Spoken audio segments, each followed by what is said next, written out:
प्रगति के पथ पर, विकास के रथ पर, हर मुश्किल राह में, नए भारत की चाह में हम चले हैं साथ साथ, हम चलेंगे साथ साथ। जी हां, आजाद भारत हो या नया भारत, पूरी मेहनत, लगन, ईमानदारी और प्रतिबद्धता से राष्ट्र निर्माण में अपनी महत्वपूर्ण भूमिका निभा रहा है आयकर विभाग। कदम से कदम मिलाकर देश के विकास के हर संकल्प को सिद्धि तक पहुंचा रहे हैं आयकर दाता। 1860 में अपनी स्थापना से अब तक आयकर ने एक लंबा सफर तय किया है।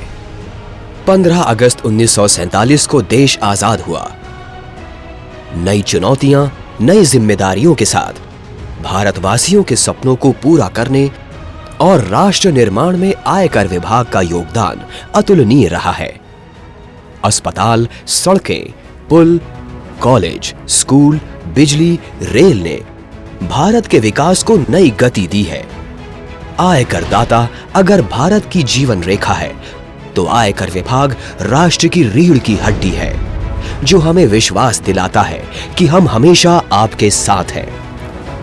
कर व्यवस्था को मजबूत बनाने और आयकर दाताओं को बेहतर सेवाएं देने के लिए समय समय पर आयकर विभाग में कई सुधार किए गए।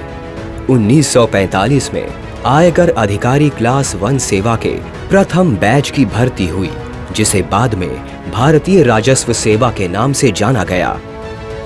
1957 में नागपुर में भारतीय राजस्व सेवा प्रत्यक्ष कर स्टाफ कॉलेज की शुरुआत हुई, ताकि आयकर विभाग के वरिष्ठ अधिकारी अधिक कौशल और निपुणता से अपनी जिम्मेदारी निभा सके और आयकर दाता को बेहतर सेवाएं दे सकें। 1961 में ऐतिहासिक आयकर अधिनियम अस्तित्व में आया, जो अभी भी उपयोग में है। 1963 में केंद्रीय राजस्व बोर्ड को केंद्रीय प्रत्यक्ष कर बोर्ड तथा केंद्रीय उत्पाद एवं सीमा शुल्क बोर्ड के रूप में अलग अलग किया गया, ताकि प्रत्यक्ष कर प्रशासन को अधिक योग्य बनाया जा सके। 1966 में इंटेलिजेंस विंग की स्थापना हुई। इससे वांछित जानकारी एकत्रित की गई, ताकि टैक्स बेस बढ़ाया जा सके। 1972 में परमानेंट अकाउंट नंबर की प्रणाली शुरू हुई। इससे भारतीय अर्थव्यवस्था को औपचारिक और डिजिटलाइज्ड करने में मदद मिली। सबका मकसद आयकर दाताओं को श्रेष्ठ सेवाएं देना तो था ही, देश के विकास को नई गति देना भी था। सुधारों का ये दौर चलता रहा। 1983 में कार्य प्रणाली को और सुगम बनाने हेतु चालान प्रोसेसिंग के लिए कंप्यूटरीकृत प्रणाली की शुरुआत हुई। 1988 में बेनामी लेन देन की रोकथाम के प्रायोजन से बेनामी लेन देन निषेध अधिनियम लागू किया गया। इससे आयकर विभाग को इस दिशा में समुचित अधिकार प्राप्त हुए। 1999 में देश के निर्माण में करदाताओं के योगदान को देखते हुए आयकर दाताओं के लिए सम्मान योजना की शुरुआत हुई। 2004 में एक सुदृढ़ राष्ट्रीय डेटाबेस तैयार करने हेतु एनुअल इंफॉर्मेशन रिटर्न की शुरुआत हुई। 2009 में सेंट्रलाइज्ड प्रोसेसिंग सेंटर की स्थापना आयकर विभाग के लिए एक परिवर्तनकारी कदम था। इससे विभाग ने सही मायने में टेक्नोलॉजी के युग में प्रवेश किया। यकीनन आयकर दाताओं के लिए किए गए ये तमाम रिफॉर्म उन्हें ये विश्वास दिलाते हैं कि आयकर विभाग उनके लिए पूरी प्रतिबद्धता के साथ अपना कर्तव्य निभा रहा है। पूरा देश आजादी का अमृत महोत्सव मना रहा है।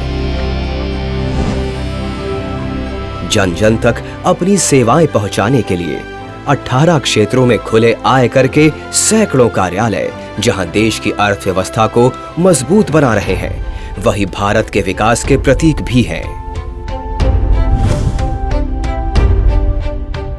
Income taxpayers have contributed in achieving several remarkable milestones. Green Revolution, White Revolution, First Nuclear Test, Make in India, Digital India, Atal Tunnel and Purvanchal Expressway stand tall amongst those achievements. This journey of progress and reform is reflected in the Income Tax Department as well. Initiatives like e-filing of return in 2009, launch of simplified form Sugam in 2011 and launch of Traces portal in 2012 were all aimed at easing tax compliance. 2014 में माननीय प्रधानमंत्री जी ने सबका साथ सबका विकास, 2019 में सबका विश्वास, 2021 में सबका प्रयास का मूल मंत्र दिया, जो भारत को विकास की नई ऊंचाइयों पर पहुंचा रहा है। युवाओं के लिए नए अवसर, महिलाओं की सुरक्षा, शिक्षा, स्वरोजगार, कोविड संकट काल में करोड़ों लोगों को मुफ्त राशन वितरण और 195 करोड़ से अधिक टीकाकरण, सब में आयकर दाता ने अपना महत्वपूर्ण योगदान दिया है।